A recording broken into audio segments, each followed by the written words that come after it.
Smokepit Fairytales by Trip Ainsworth. Chapter 10. Into the Land of the Aryans.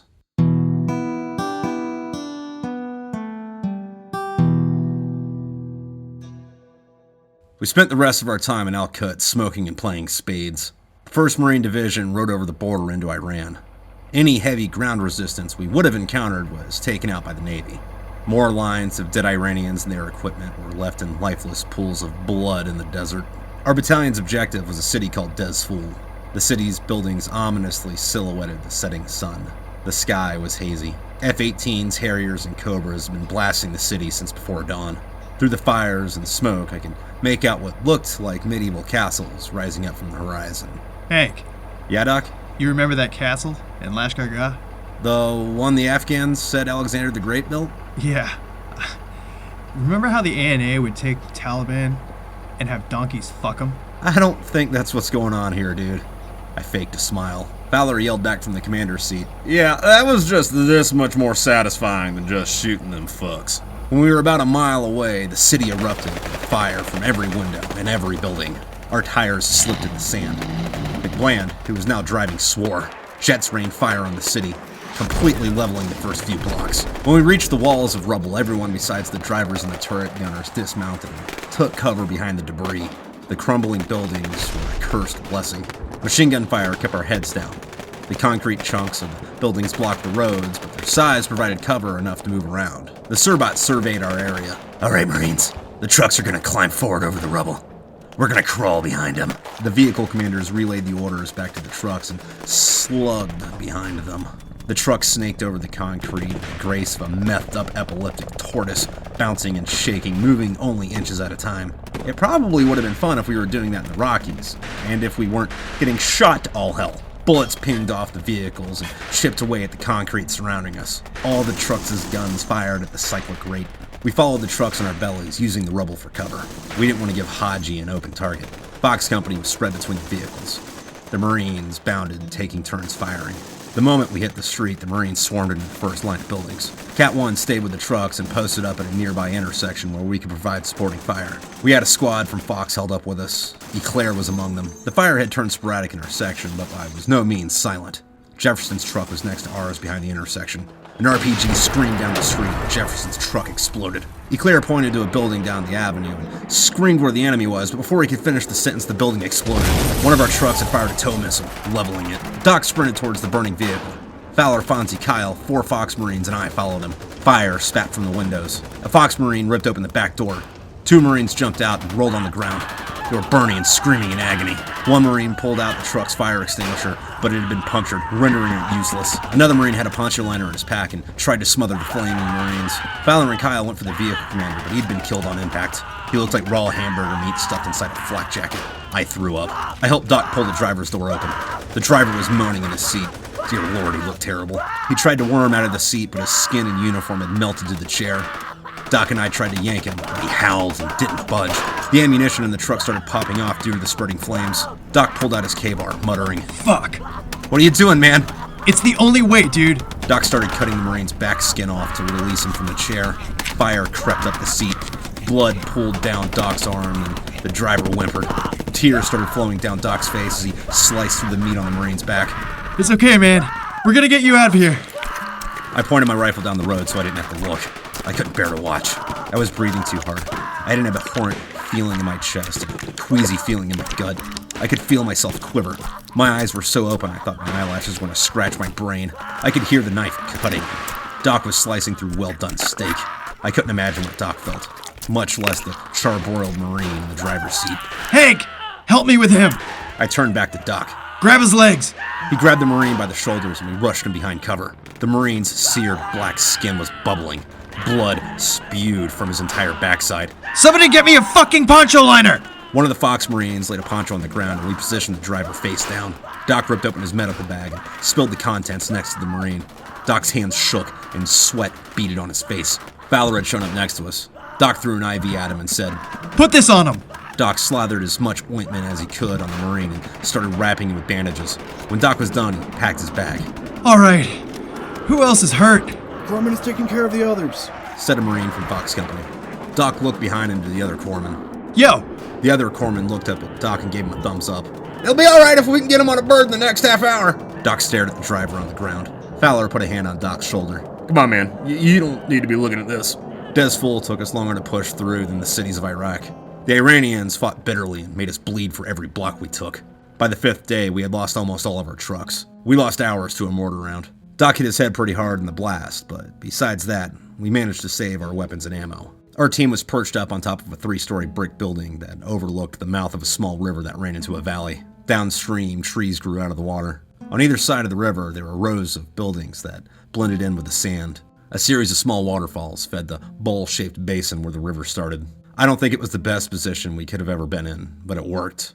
The other teams were perched on the adjoining buildings. The Fonz had set up the 50 caliber overlooking the river. It was a pain in the ass to haul that ammunition up the narrow stairwell of the building. We've been up here for 2 fucking days, Kyle muttered. Fonzie kept his eyes on his field of fire. 2 days too long. Why haven't we pushed any further? Why did we stop here? Kyle asked. I don't know, but I'm about out of smokes. I dug one of my last pack of Luckies out of my Alice pack. I'm surprised they've lasted this fucking long. Yeah, especially with all the morning prayer music they've been playing. Don't even get me started on that. I lit my cigarette. Iran sucks. I know it was shitty that they had killed or displaced everyone in East Iraq, but shit, at least we don't have to deal with the civilians running around. It was like, I raised my hands pretending I was holding a rifle. There's a guy. Bam! I lowered my hands. Now I have to make sure the fucker has a weapon before I can wax him? Yep, Fowler said. Rules of engagements are for pussies. Should have had a standing policy that if we invade, because you pissed off America for whatever reason, we kill you and destroy everything and don't fucking rebuild. Old Testament style. Yup, Kyle said. Sergeant, why the fuck was Iran trying to invade Iraq right after we fucking left the place? Before Fowler could answer, Fonzie said, I don't give a good goddamn why the hell we did it. I'm happy to send them all to hell. Fonzie pretended to knock on a door. Knock, knock, motherfuckers. 72 Virgin Dating Service. Yeah, that's about how I feel. Fowler looked over the parapet. We're probably sitting around because the fucking pogues can't keep up supply with water and ammo fast enough to keep us moving. Hey man, I'm a pogue, I said half sarcastically. Yeah, but you're a cool pogue, Fowler said back. I mean, you're a fag, but you're a cool fag. Kinda like Freddie Mercury. We all chuckled a little. But seriously, Fowler continued, 2 days is too fucking long to just sit here. I haven't seen Haji since last night, and that fucker's up to something. Probably getting snipers and artillery ready. The Surbot called for the team leaders over the radio. Fowler left the roof. We sat there for about an hour staring into the valley. The sun felt like it was only 10 feet away. All of our bodies were slick with sweat. When Fowler returned, he told us that we were moving out shortly after dusk. There was an airbase on the other side of the valley where the Iranian army was holding out. Apparently, the reason we had been holding the same location for so long was because we were waiting for the rest of the regiment to circle the enemy. We could knock out whatever unit was there and not have to deal with them again down the line. Fowler stood watch and made the rest of us get some sleep until it was time to get on the move. It didn't matter that it was 114 degrees outside. We were all so exhausted that we just passed out. I awoke in a dream. I was still on the roof, but I was alone. The desert sands were deep shades of blue and black, and the sky was red. I looked into the valley before the building. Marines scrambled along the riverbeds, but they had no flesh. They were only bones, uniforms, and weapons. I climbed down the face of the building to catch up with the Marines, but they were gone by the time I got to the water. I ran along the river until I arrived at a ziggurat. The walls of the giant step pyramid started to melt. I heard my name called from behind.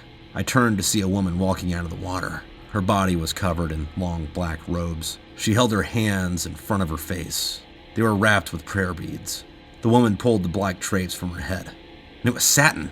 Hell was in her eyes, and she stank like sulfur. She stopped when the water was at her thighs. She pointed behind me. Slowly, I turned back to the ziggurat. The melting walls combusted and spat molten rock. I drew my sword. An explosion rocked the top of the pyramid, and a scaly, clawed arm punched through. A mighty dragon slithered through the hole in the hellish structure. It laid its eyes on me. They were but black spheres of hate. I jolted back awake. My heart was trying to box its way out of my chest. I sat there, panting. Fowler gave me a disturbed look. You okay, Kodak? Malaria pills. I rubbed my eyes with my palms. Gross. Tell me about it. I lit a cigarette. When are we, taking off? About an hour. Wake up the other guys for me. I woke up the Marines on the roof and scarfed down half of an MRE. Fonzie broke down the 50 caliber and threw the weapon over his shoulders. Kyle carried the tripod on his back. We headed down out of the building and linked up with the rest of Cat 1. Our platoon fell in behind Fox. We patrolled down the street parallel to the river valley under the crescent moon. I kept thinking about my dream. What did that mean? Did it mean anything? Was it just a side effect from all the fucking pills they were making us take? I shook my head, trying to get my mind back in the game. This wasn't the time to freak out. My leg was still sore where I had been stabbed, and my chest was still tight from when I got shot. I needed all the mental power I could muster if I was going to survive, especially now that we were walking with all of our gear on our backs. We came up to about 50 yards away from the gates of the airbase. We crept through the alleyway and brushed so that the Aryans on the base wouldn't see us. The whole battalion circled the post. The machine gunners set up their weapons, and we waited for the order to push. The Surbot whispered, "Danger close. Keep your heads down." There was a loud shriek. The roar of F-18 engines shook the ground. They jetted over the airbase and left a string of 500-pound gifts falling to the ground. The blasts were so close that the heat rattled our teeth. The lieutenant screamed, "Open fire!" The machine gunners sent 100 little friends to the buildings on the post. "Let's go!" The Surbot took off at full speed towards the now shattered gates of the airbase. We were all close behind him. Machine gun fire opened on us from the buildings and foxholes around the airstrip. We sprinted to what looked like an old barracks and huddled against the wall for cover. An engineer with Fox Company produced a shotgun and blasted the hinges off the door. A squad rushed into the room. Gunfire briefly came from the room before we heard them call all clear. The Fox Marines started laying down suppressive fire from the building. "What splendid women's quarters!" The Surbot spit a large wad of tobacco into the dirt. "Team leaders, get all the heavy machine guns we have left on the roof. Keep the 240s with us. Everyone else, fix bayonets." Fonzie, that's you. Fowler yelled over the fire. "Aye, Sergeant!" Fonzie and Kyle disappeared into the building. Our machine guns decreased the intensity of the Iranian fire. The Surbot looked back down at the team leaders.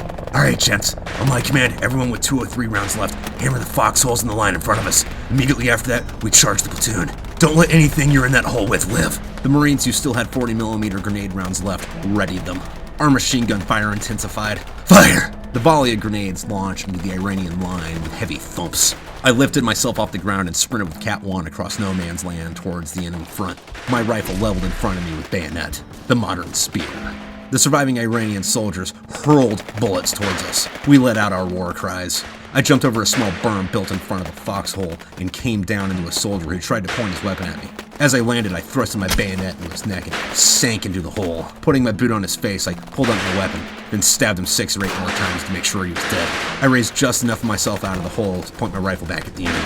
I looked to my flanks to see if the other Marines had taken their positions. They had, so I put my eyes towards where the enemy should have been. Cobras and Hueys circled the battleground, intermittently sending down fire. We were only a couple dozen yards away from the airstrip. There were burning aircraft on the tarmac. They looked like F-14s, but I wasn't sure. I could see the control tower.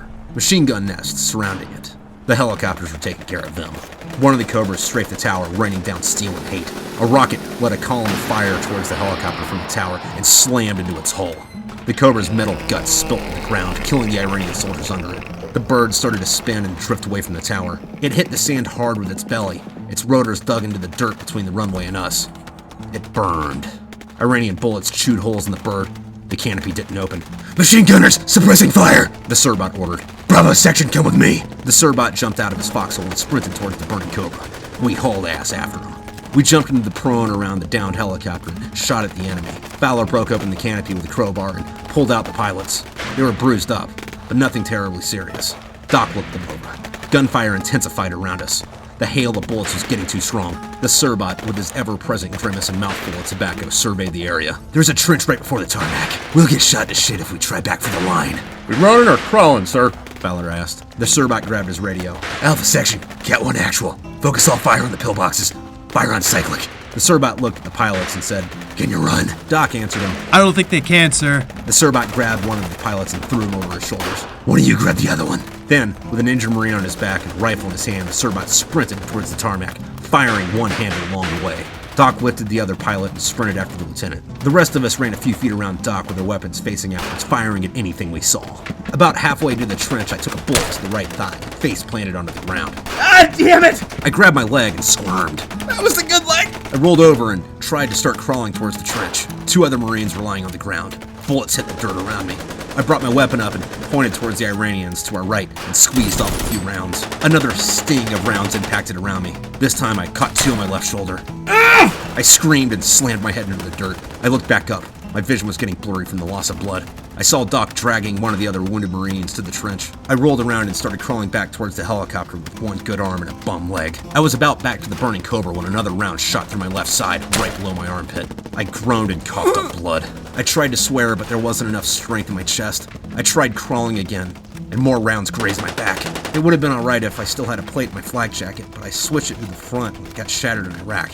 Instead, I had lines of meat carved out of my back. But somehow, by the grace of God, I made it to cover behind the helo. I looked back and saw Doc carrying another Marine back to the trench. The Serbot was firing his pistol at the enemy.